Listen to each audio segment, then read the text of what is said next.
Welcome to Alternatives to AA. This is Joshua Robinson, and I've been 3 years sober. And I'm Monique Robinson, and I'm 2 years sober. And we're here on a mission to help make the difficult journey of sobriety even easier to manage. Nobody in my world ever thought that I'd actually manage to be sober. So now we're taking what we've learned in the last decade to be able to help you too. And we're not against AA. We just need to learn how to manage the other 23 hours of the day. From communication to relationships to self-care, we're going to show you how to cope when your triggers try to take you down. Join us every Monday at 6 p.m. to uncover not only how to live without alcohol, but to thrive in sobriety and to swap out your addiction for a better life with the help of Alternatives to AA. So let's go. Hey guys, welcome to another episode of Alternatives to AA. So I'm here with AJ today, and we're going to talk about his journey with sobriety, him working as in a liquor store, and yeah, so we'll just go from there. So how did the drinking start for you?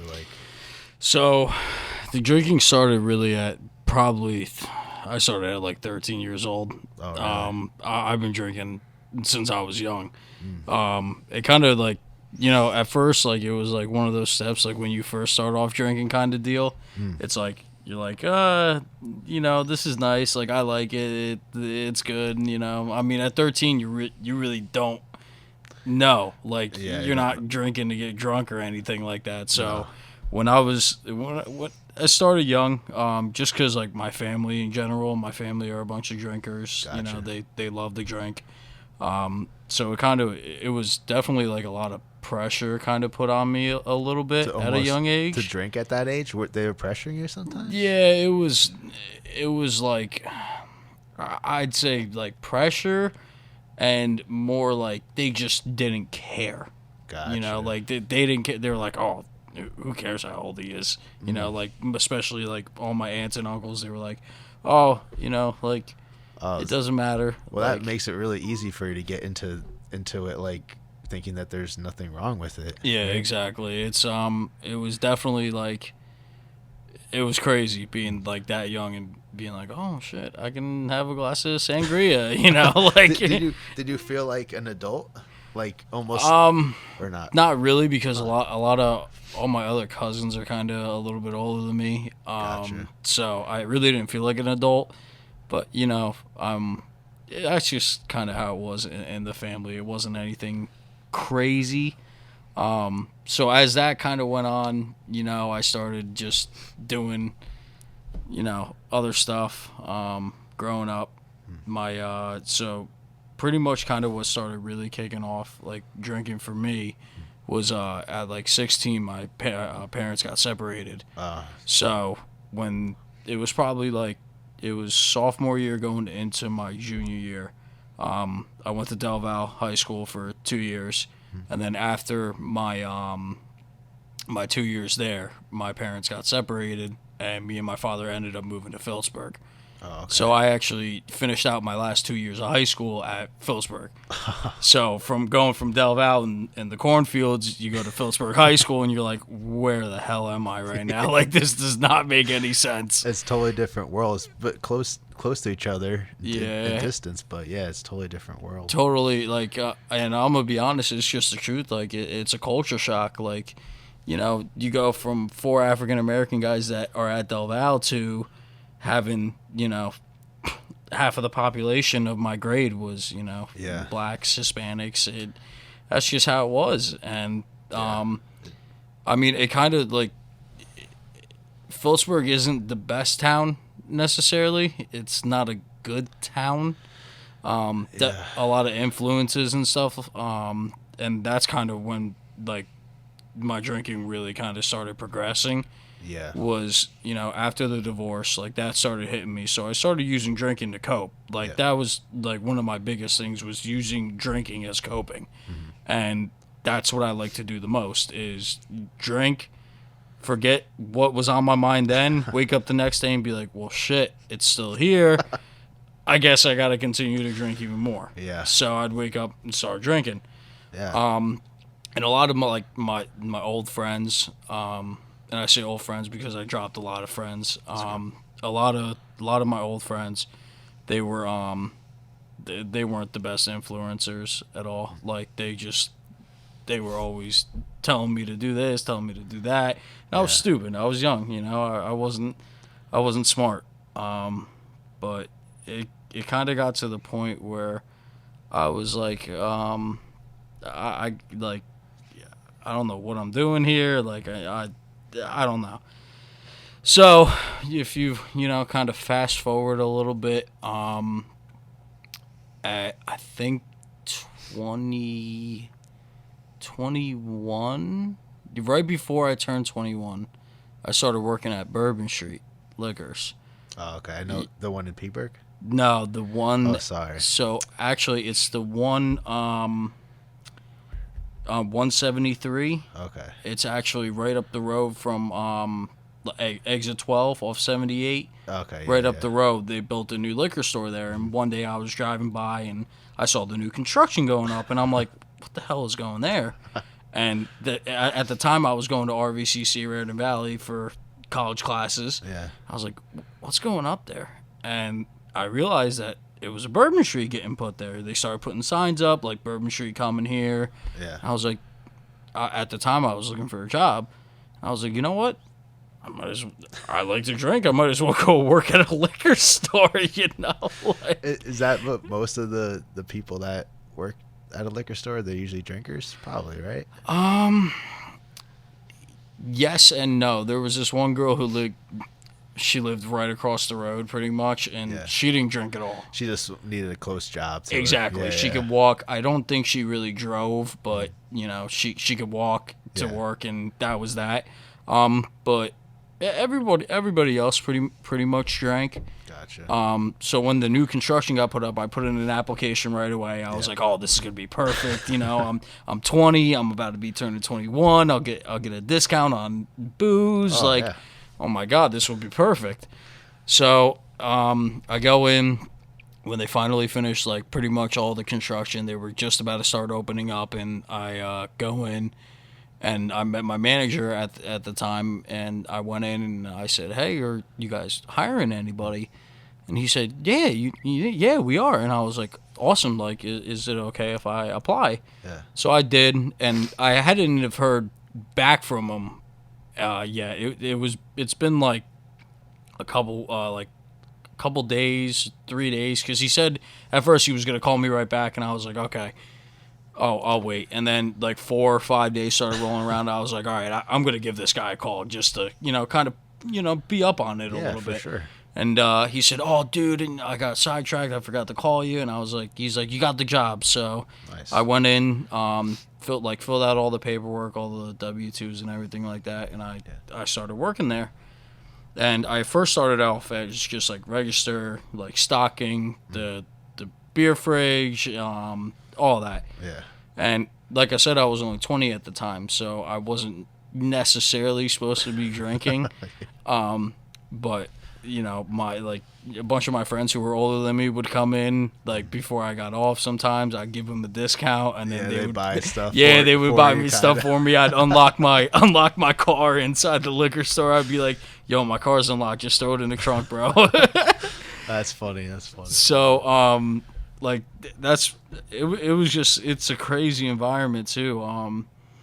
You see so many different like people that go in there, man. Like you have your people who come in every day and get two fists of vodka, 2 fists of anything. Yeah. And they come in and they're like, "Oh, 2 pints of Smirnoff." And sometimes I'd even see them outside the window. I'd see them pull up. And I'd be like, "Oh." Grab 2 bottles of 2 pints off the countertop because I knew exactly who they were. I knew exactly what car they drove. And I'm like, all right, I had them ready to go at the counter. And they same routine every single day. Dang. Every single day. And there was a couple dozen people that came in and probably did the same thing every day. It's crazy to see, what alcohol does. I mean, on the outside I didn't see it, but in the inside I did see it. Like I saw all the people who came in every other day, who came in every single day, and they they bought the same stuff, and you could tell, Yeah. that's something's going, like, that's not. That's how Monique was. She like with vodka, just like it was always I think Smirnoff. Yeah, just that like, was like the top seller yeah, there. and it's not expensive. It's like what, like $20 or who knows. Yeah, but cheap. Yeah, so like that was always her go-to. Like it was just always like 2. Yeah, like you said, it was 2. It was never 1. Always 2. Always 2. And just in case you lose one or something. Well, or you're just thinking to yourself sometimes, from our perspective, especially, being an alcoholic. Yeah.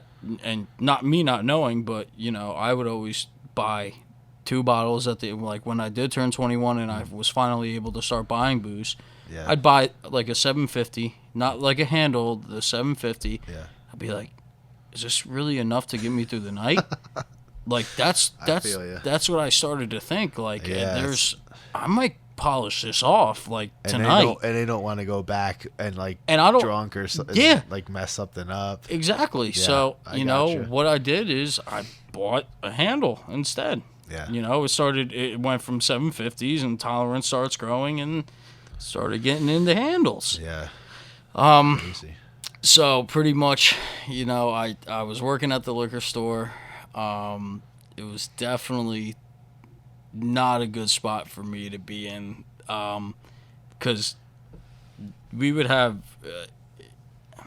it's crazy to say, but we'd have like salespeople come in at like 9:30, 10 o'clock in the morning, and they want you to try.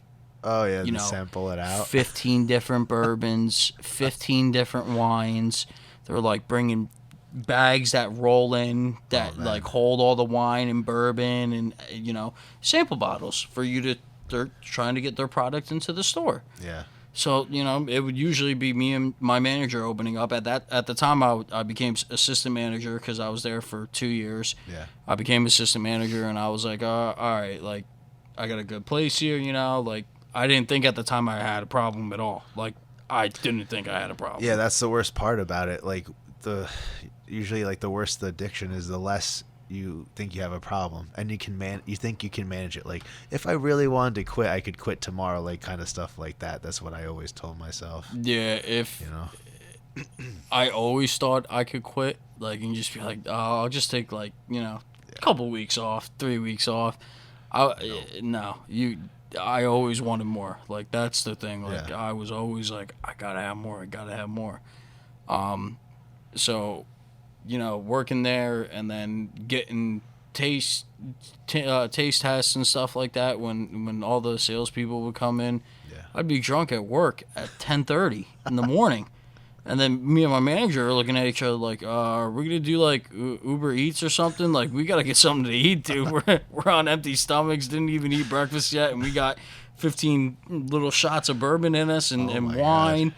Yeah, I mean, the experience working there was fun at the time. Yeah. Until, like, I kind of really started going down, like, a bad path. Yeah. So it was probably about 3.5 years I worked at the liquor store for, and then I got into the carpenters union. Okay. So my stepdad actually got me in, and I was there for about probably like a month after I had like my interviewing process and everything like that, and they called me up and they said, "Hey, we got a job for you to go over to." Nice. I was like, perfect, awesome. Like, I'm getting out of the liquor store. Like, I'm going to miss it here, but I always thought in the back of my head, like, I'm going to know the guys who still work there. So I'm still going to be able to go there on the way home from work and get a discount true. On the booze. So I'm like, all right, You're not missing out on that exactly. Discount. That's important. Yeah, bro, the discount was always important going there. So I was like, all right, like, I'll stop on my way home. And so I started working over at Johnson & Johnson. That was my first gig in the union. And, me with my mentality, I thought, work hard, play hard. Yeah, I get that. And that was a big thing for me. Like, I'm going to work my ass off. I'm going to make as much money as I can. Yeah. I'm going to go home and, play hard. And party, Yeah, party it up. Yeah, no, there's a good rationale behind that kind of, right? It's like, at least you're motivated to work hard, right? At least you're doing the hard work, but yeah, it can obviously go overboard with the partying part. Yeah, it can. Sure. It could 100% go overboard. Sometimes you don't think you're going overboard, and especially like me being an alcoholic, like I always went overboard. Yeah, like for sure. And so pretty much I started the gig, and after work, what I'd do is I'd think to myself in my head on the drive home, I'd be like, all right, how much left do I have at the house? Like, how much Jack Daniels do I have? How much do I have enough beers at the house? Like, planning it all out. Yeah, exactly. Like literally planning out my afternoon after I got out of work. Yeah. On the drive home. Yeah. Would that excite you? Because for me, that was like the best part of the day. Dude, the best part. So excited. Oh, dude, the best part of the day was being able to get out of work. Yes. And be like, all right, let's go. It's party time. It's time to drink. Yeah. Like I worked I feel like me working in an aspect, it kind of like I was like, all right, I just worked my butt off all day. Yeah. I'm like, all right, now I can go hard. Yeah, you have all those stressors. You're like building up all this pressure all day long that needs to be released. Does it have to be drinking? No, but like that's the easiest way because you don't have to put in as much effort to just like calm down. 100%. Right? Yeah. And like so for me, like what I do now a lot is like when that stress builds, like I'll work out or something. Mm-hmm. But no, I totally understand what you're saying about that. Just like you get so excited about it because you're like, I put everything into work today. Mm-hmm. I need a release, and like, this is what's coming, and I'm so excited. Yeah. But generally speaking, it wasn't as like from my experience, it wasn't as good as I ever thought it was gonna be. Right? I made it up to be like this huge, like it's gonna be the best thing ever, and sometimes it was good, but a lot of times, I wake up the next day, I'm like, oh my god, did I actually say that, or did I actually do that? And like embarrassed with yourself. Mm-hmm. And at first when I kind of started going home after work and being like on my way home, like I said, like planning, like do I have enough booze at the house to get me the way I want to feel tonight? Yeah. And I always thought, I'm like, all right, you know what? I better stop. I should stop at the liquor store real quick, and I'd stop at the same one that I always worked at because it's right on the way home. You got the discount. I got the discount, so it's even better. I'm like, perfect. I go home, and this is no lie. Like, I go home, and what I'd do is I'd probably pour an 85 to 25% Jack Daniels. Yeah. Jack and Coke. That was my go-to. Oh, really? That was mine too. Jack and Coke was my go-to. It was like crack for me. Like it was so. The first sip, when you get that first sip in you, when you get home, it like sits in your stomach for a little bit, and you're like, it feels weird at first, and you're like, I don't know if I'm in the mood, and then next thing you know, it's like a switch in my head. Yeah. I'm like, oh, I'm ready to go. Yeah. Like so, I do literally just. Jack, Coke, and then just a couple splashes of Coke. Oh, okay, yeah. Oh, you're saying you did 85%. Yeah, 85% Jack. I would do like kind of more like 50-50, but that's a lot of sugar then. Yeah, if you're drinking a lot. Well, what I do is I'd get like the Coke Zero, so I wouldn't think I would be doing a lot of sugar, but the alcohol doesn't help either. No.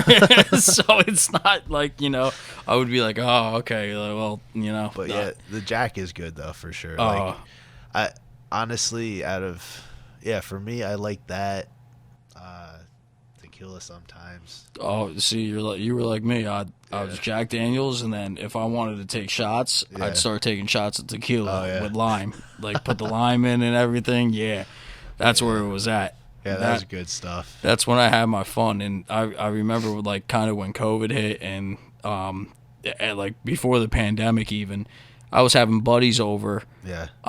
Because unfortunately, what my drinking caused me to do is to stop kind of working a little bit. Like I was working for a good period of time for like 9 months in the union at that gig that I had. And throughout that time, I was drinking. You know, like I was still going home. I was going balls to the wall every single night. Yeah. And that's just how it was. Like, I didn't think anything was wrong with it. I was like, you know, I work hard. Yeah. Why can't I go home and enjoy, you know, getting a buzz going, or you know, I didn't think anything was wrong with that. I thought that was completely normal. And just saying, like, a lot of guys in the union do operate like that for a long time. Like, and there's nothing good about it, but I, like, you know, I've worked in the union like a couple days here and there. And yeah, it's just because, like, it's that whole mentality of doing everything hard. So you work hard, you know, you drink hard, whatever. You could go into other stuff. You have sex hard, whatever. It's like everything's hard. There's no like room for softness, because union's not easy. It's you have to be like strong mentally to do a job like that, and it's very stressful. So I understand why some people, you know, go to the drinking, because it's not an easy job, that's for sure. No, it's not. It definitely, you know, it's not an easy job, and you know, this is what I choose as a career. Yeah. You know, this is what I wanted to do. Yeah. It has its up and downs. Like, you can deal with a foreman who's going to be an asshole. You can deal with a lot of people. Your partner, it doesn't matter who it is. It can be anybody in the union who is going to be a dick to you. It's just it's how it rolls. Yeah.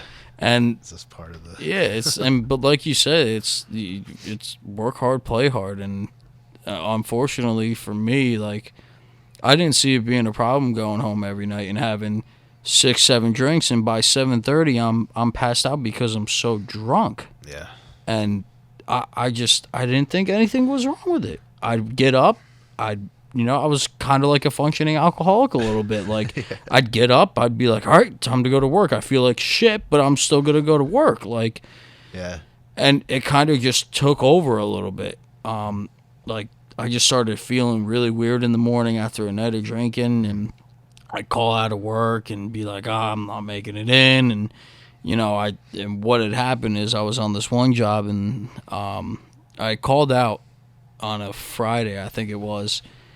And he was like, hey, I'm not going to need you again. And I was like, oh, great. Like, I just messed this gig up. And you don't want to mess those gigs up, you know? No. And especially if you have it good there, too. And that was the thing. I had it good there, but my drinking just kind of overtook everything, man. Like, it's all consuming. It started at a young age, like, just drinking, like, nothing's wrong, like, going to work, nothing was wrong, like, it was all good. Yeah. And then it just started kind of just taking over, and, like, taking my life over pretty much. And, like, I still, like, that alcohol mentality in you, you don't think nothing's wrong. No. Like, you don't. You just think, like, this is normal. Like, you constantly think that this is normal to go home and drink a half a handle in a night. Yeah. It's normal, but it's not. No. It's not. So I just, you know, I was in the union for, I want to say, probably a year and a half. I was in, and I got to the point where, you know, before the pandemic, was drinking a lot, wasn't really working because of, you know, coronavirus going around, and the everything. I was working in the union at that time. Yeah. And yeah, I can relate to that, because one guy got sick the day before, and so everyone that worked in the whole facility at the airport, Newark Airport, like, no one could, like, work for like 10 days. Yep. It's like, what? Mm-hmm. Are you serious? But yeah, so you had to deal with all that. Well, that's the thing, and especially, like, I was working for a BMS, or BSM, Bristol Squibb Myers. Okay. And they were really strict on that kind of stuff too. You know, like, especially with COVID and everything. Like, one person comes up, like you're all done for the rest of the week, or it could even be longer. It all depends. And that's just sucks for the workers, because like, oh, where am I going to get money from now? Exactly. You know? And I mean, some people could collect unemployment. I mean, that was a big thing when, you know, the pandemic hit. True. But that also brought out a lot of my drinking, because I was just home and I was like, all right, I'm just going to party all day. Like, yeah, this is going to be perfect. I'll collect unemployment and I'll just stay home and drink all day. Like, I was like, this is a perfect scenario for me. Like, I can make money while drinking, I guess, kind of in a way. And I was like, all right, that's can't lose there. Yeah, I was like, this is perfect. So I lost that gig at Bristol Square Myers due to me not showing up to work. Like, I'd call out, I got laid off, and I was like, all right, well, you know, like, I just mentally wasn't in the right place. I don't know what it was. I just mentally wasn't in the right place. I was just using a lot of my anger, I think. I don't even know what my anger was really even towards, to be honest with you.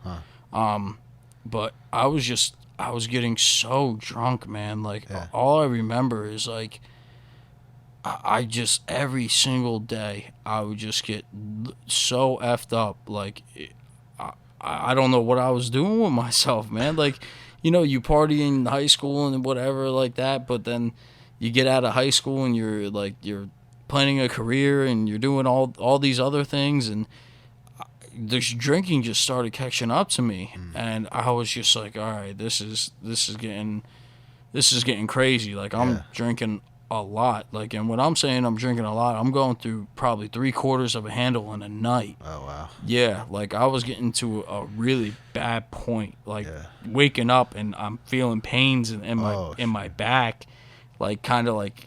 Like, every day you were drinking like that much? Oh, every day. Every day. Yeah. Every day, man. Every day I was drinking. I was drinking at least 3/4 of a handle. I'd wake up, and because I wasn't working, I'd wake up, and what would happen is I never really threw up at night, from drinking too much. Yeah. The next day I would throw up. Oh, because you're feeling like sick from. I'm feeling sick from every drinking all last night. The night before, I'm like, man, I feel crazy. Like. And what would happen is I would puke for like 2-3 hours straight in the mornings. Oh my god! Like, I only puked in the morning. I never puked at night. I would always puke in the morning, and I would puke to the point where I have like nothing in my stomach left, and I'm puking up acid, like yellow acid. Yeah. And it's just, it hurts your throat. Like, you could just tell, like, your stomach hurts. Like, you don't want to eat all day. Yeah. It was like one of the worst feelings that I've ever had, like, and I didn't care. Yeah, like, because you cared so much about the drinking that the bad didn't like. You're still like, I'm gonna get that little good feeling, or no, it's crazy with the drinking. Like, I definitely had a problem, like, more so with binge drinking for me. But I never had it to the extent where I had to do it every day, no matter what. That's how Monique was as well. And she would throw up a lot as well, like at night or more in the morning. In the morning too, yeah. And like, for the most part, because I guess, like, the alcohol wears off and just everything feels horrible. Yeah. So, but yeah, it's interesting, because I feel like if I drank every day like that, it's definitely a lot harder to break than, let's say, if I was only doing it like every other day, but hard. Like, when I'm talking, like, I would drink like 40 drinks in a day, or something like that. Like, then, throughout the whole day? Honestly, a lot of times, like, from like 5 till 10. Wow. I'd drink that much. Wow. Yeah, I could drink a lot. Like, but like, I had a hard job too, so I'm like, oh, my back hurts, so it's okay, and I just chug. But yeah, I would have like 40 drinks. Usually 20 to 40, but like I said, it wasn't every day. So you went kind of more on like the binge drinking kind of route. Yeah. So it's just interesting, because so for you, it's every single day. Every single day. Yeah. And some days, I mean, it was every single day, but some days for me, it was more like, all right, I feel like absolute crap. I can't drink the hair of the dog away. Like, I just need to relax in bed, and I'll pick the drinking up back tomorrow, like the next day. Like, I knew it was going to happen. I was going to feel better when I woke up the next day. 4 or 5 o'clock rolls around, and I'm like, all right, time to make my Jack and Coke.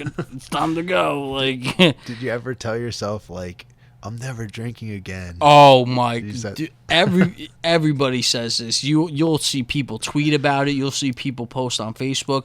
Yeah. I have the worst hangover. I'm never drinking again. It's not gonna happen. Like, I'm sitting on the toilet puking. I'm like thinking in my head, I can't drink anymore. Like, I can't do this to myself. Next day, I'm back doing it. Crazy. And everybody says this too. There's so many people who go through the same thing. Yeah, it's true. And they don't think anything, like, anything's wrong with it. They're like...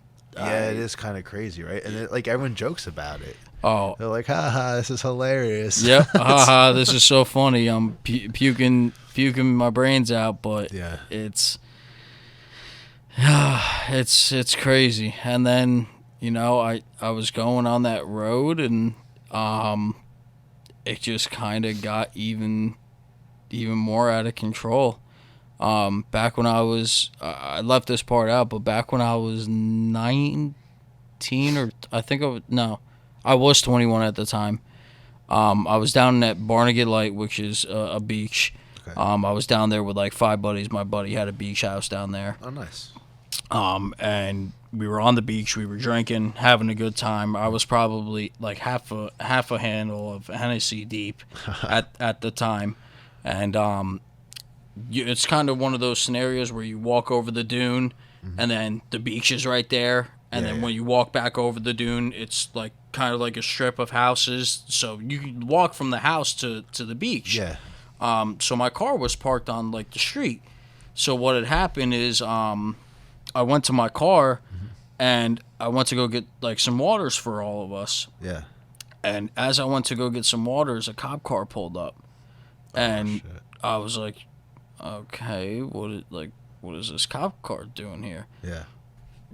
Excuse me. And he was like, what? It's so like, because I was so drunk, I can like, you don't really like, remember I really don't remember. But he was like, what are you doing? And I was like, getting waters from my car, like. Yeah, what does it look like, cop? Yeah, like I'm going to get waters from my car. Like, what, is there a problem here, officer? Like, and he said, well, have you been drinking today? And I was like, yeah, I've been drinking today. Of course, I'm on the beach. I'm on vacation. Oh, shoot. And in New Jersey, it is a law where if you have your keys in your pocket, you have the intent to drive. That's not true, though. It is. That's the law. That's one of the laws. You can have your keys in your pocket because you're walking around at the mall. Yeah, but I think, well, he asked me. He said, "Is this your car?" And of course, dude, I'm not thinking anything. I'm so obliterated that I'm like, yeah, it's my car, dude. I like, what do you think? I'm going into some random car, like, with my keys on me? Yeah, like, and man. He said that apparently they got some complaint or something, from, like, a neighbor about us being loud or something like that. And that's why he came, and he thought I was driving. Oh. And he said, like, oh, you got the intent to drive. And I was like, dude, I have no intent to drive my car. Like, I don't know what he's talking about. Yeah. And he pretty much just said, all right, well, like, radioed in, called his backup. And I'm like, oh, great. He's got backup coming now. Yeah. Well, he probably at that point was like, well, I got called out here, so I have to do something. You know, he didn't want to, like, probably leave empty-handed. And it was like one of those rent-a-cops, though. Yeah, like the beach cops that don't know anything. Like, they're just a rent-a-cop, and I was just so obliterated to the point where I was like, all right, whatever. I'm just gonna say yes to everything that this cop asked me. Like, And he said, all right, we're going to have to do a test on you, like a DUI test. And I was like, for what, dude? I wasn't driving my car. He said, but you have your keys inside your pocket, so and you're right. Like, I was in my car, not like driving. The car wasn't on. Like, you're not just like moving. You're I was just getting waters. I'm getting other stuff, like a football or something. Yeah. And he snuck up on me because as I'm getting out of the car, I turned and he's right there. And he starts asking me all these questions, and me being drunk and stupid, I'm like, yeah, sure, yes, this is my car, yeah, of course. And he said, all right, well, I'm going to need you to stay here. And I was like, okay, like, this is weird. And his buddy showed up, and after his buddy showed up, they were like, all right, we're going to have to do a DUI test on you. Yeah. And mind you, I'm gone. Yeah, you're like I'm going to fail I'm this. like, dude, really? Is this even worth it? Like, I literally told you, like, I'm hammered right now. Yeah. So they like made me walk in a straight line. Full under the story is I ended up getting booked for a DUI. Yeah. So and in New Jersey, a DUI costs around 10, 12 grand, and that's pretty much what it was. And still to this day, I'm paying surcharges. I got to pay $1,000 every year for a surcharge. Yeah, that's crazy. I would have said you should have fought it, but like you said, you did have the keys, and I guess they could use that as evidence. And listen, man, I was done. Like, I was admitting to stuff that I shouldn't have been admitting to. Like, I could have just said to the officer, like, hey, this isn't my car. Yeah. Like, and just kept walking to the beach house or something, just kept walking and not even minded, like, him. Like, just said, all right, I'm just going to keep walking. But that didn't happen. So I got a DUI then. And like I said, I'm still paying surcharges from that. And like I'm not the type of person to go and actually like I always just said, you know what, if I get a place to stay, I'm not getting in my car. No, smart. Like, I would never ever drive drunk. Like, I just wouldn't do it. Like, because I'm like, that's awesome. What's the point? Yeah, no, I agree. For me, I drove drunk all the time, but Really? just by myself. And I know, like, now thinking about it, like, I could have hit into somebody, but I never like drove with anyone else. So I was like, well, if I die, it's just me, right? And yeah, I've gotten actually multiple DUIs for like drinking and driving, and yeah, I actually had to go to jail for it for a bit. So that was annoying. Wow. Yeah, and but you'd think after the first one I would learn my lesson, right? But that's just how it is with this. They're like, it wasn't really my fault, blah, blah, blah. Like, I was texting. That's why I got pulled over. Not because I was drunk, because both times I got DUIs, I was texting. Once in Easton, like, I just got out of the that one bar. Not the sandbar, right? No, the older one. It's not like a bar anymore. I'm trying to think. That was the one where everyone, like, always fought and... Was it on the Phillipsburg side or in Easton? Easton it was side. in the Easton side? Yeah. Was it the Standard? Like, it wasn't like one of the clubs, was it? It was a club, yeah. So it was probably either Standard or one of those other clubs that are right there. I forget the clubs' names, but it's like there's Standard and another one. Yeah, I think it was the other one. But either way, like, I was just driving, like, I was texting the one girl that I hung out with, like saying weird stuff, and then bam, got pulled over, and then the second time, once again, I was driving to a girlfriend's house, actually her college, to her dorm, and I was looking down texting, and then I didn't realize that the road wasn't going straight anymore. It was like this way or this way. Oh, so I hit on the brakes. And I hit into a tree that time, like going like 60 miles per hour. Yeah, cops showed up and everything too. Oh yeah, yeah. I had to like, it was so crazy, man. But I thought I was actually gonna get hurt that time because I hit into the tree pretty hard. But all I had was like a little scratch on me. But yeah, it's great that you never did that because. Well, from what you're telling me, it's terrifying. Even now, I'm like.